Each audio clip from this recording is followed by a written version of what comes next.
Everyone was sleeping, taking a long rest, after eliminating one of the many vampires that inhabit the land. After a gruesome battle, they found some loot, staff of defense, some boots, gold, and a bag of holding. As they were sleeping, one of them heard a strange sound, a deformed monstrosity that was kidnapping the party's pet, the cat Mordenkainen, and bringing him inside the bag of holding. The group soon followed the monster, finding themselves in a terrible nightmare. This is the scariest monster in D&D, the Bagman. The Bagman should be an urban legend for the characters, like Slenderman or Bloody Mary for us. An adventurer that ran away, leaving his party to die, hiding inside a bag of holding. He got lost in there, and with enough time, the magic of the place, the solitude, and the guilt that he felt turned him into the Bagman. Every night, the Bagman goes through a random bag of holding, dragging someone back into his kingdom of horrors. Some say that if you scream into a bag of holding, or you open it and say 3 times, "Follow my voice, follow my voice, follow my voice," the Bagman will appear. Hell, not even in Van Richten Guides to Ravenloft, the book where this legend is presented, we get an answer if this monster is real or not. So, the monster exists or is a fake? Are bags of holding dangerous now to their owners? Is he a monster? Or something else?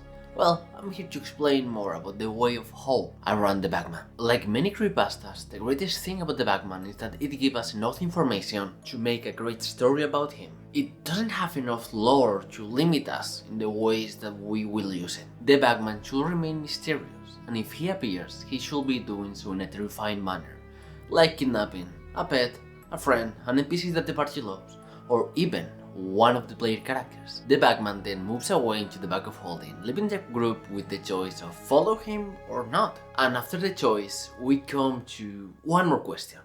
What the hell is inside the bag of holding? A bag of holding, at least for me, is an interdimensional space of things floating around until they are recalled. There is no oxygen inside, so the characters can stay 1 plus their constitution modifier in minutes before being suffocated, so they really need to navigate it quickly if they want to survive. Finally, they can find a crack inside the bag of holding, a hole that leads to the domain of the creature, a space between bags of holding. And what's in this domain? For me at least, unwanted items that find themselves here because, well, no one has ever recalled them from their bags of holding. Like in this case, the javelin of Drunken Thunder.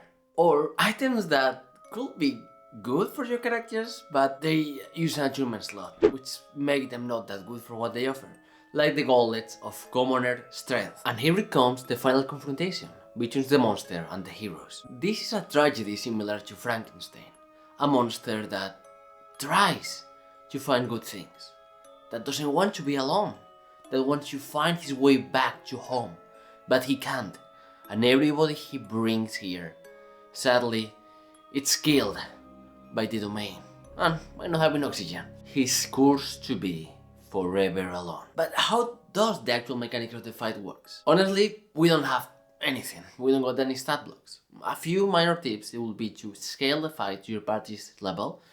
You can put your level 3, 5, 7, 8. Try to scale the mortal's proficiency, armor, and damage to your party. And don't make them fight him alone. Single enemies don't work well in D&D. So he can animate junk to join the fight. Maybe through the stat log of the animate objects spell. Make a ton of junk, but make sure that they are not fireballed by your wizard, so spread them very well. A few fun layer actions are, for example, charming party members with junk items that look really cool but are just trash, making them charm and losing their next turn if they don't pass saving throw. Or for him to be able to teleport around, always targeting the more squishy party member, like your party's wizard. The fight will be decided if the group is able to withstand the wisdom saving throws to not be charmed, or if they're able to put enough damage to destroy the animated junk around them. And at the end, a scene where the party realizes that this creature is just a broken shell of a man, full of guilt, remorse, and lost in this void for eternity. With their companion safe, now the group can just go away, or you can put more complications in their way. Maybe the realm begins to twist, trapping them like damage to the bman, and they need to find an exit before they turn into something else. Even if they're able to run away with their friends safe, something is going to change in all of them.